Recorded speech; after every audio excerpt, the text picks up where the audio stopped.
दोस्तों, एक पौराणिक कथा के अनुसार जब भीमसेन ने हिडिंबासुर का वध किया और सभी पांडव माता कुंती के साथ वन से जाने लगे तो हिडिंबा भी उनके पीछे पीछे चलने लगी।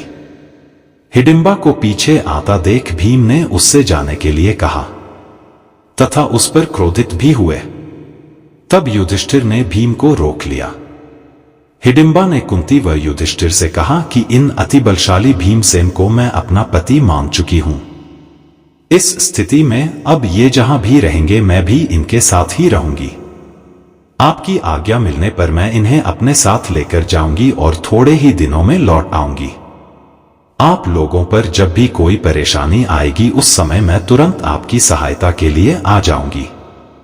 हिडिंबा की बात सुनकर युधिष्ठिर ने भीमसेन को समझाया कि हिडिंबा ने तुम्हें अपना पति माना है, इसलिए तुम भी इसके साथ पत्नी जैसा ही व्यवहार करो।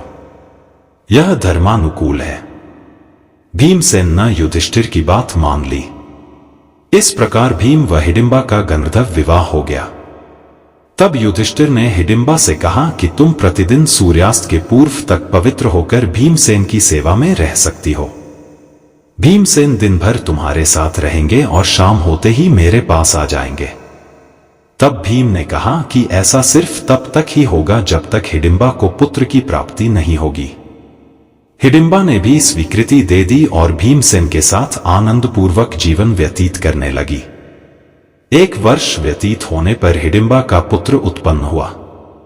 उत्पन्न होते समय उसके सिर पर केश न होने के कारण उसका नाम घटोत्कच रखा गया। वह अत्यंत मायावी निकला और जन्म लेते ही बड़ा हो गया। हिडिंबा ने अपने पुत्र को पांडवों के पास ले जाकर कहा, यह आपके भाई की संतान है, अतः यह आप लोगों की सेवा में रहेगा। इतना कहकर हिडिंबा वहां से चली गई। घटोत्कच श्रद्धा से पांडवों तथा माता कुंती के चरणों में प्रणाम करके बोला, अब मुझे मेरे योग्य सेवा बताएं। उसकी बात सुनकर कुंती बोली, तू मेरे वंश का सबसे बड़ा पौत्र है, समय आने पर तुम्हारी सेवा अवश्य ली जाएगी। इस पर घटोत्कच ने कहा, आप लोग जब भी मुझे स्मरण करेंगे मैं आप लोगों की सेवा में उपस्थित हो जाऊंगा। इतना कहकर घटोत्कच वर्तमान उत्तराखंड की ओर चला गया।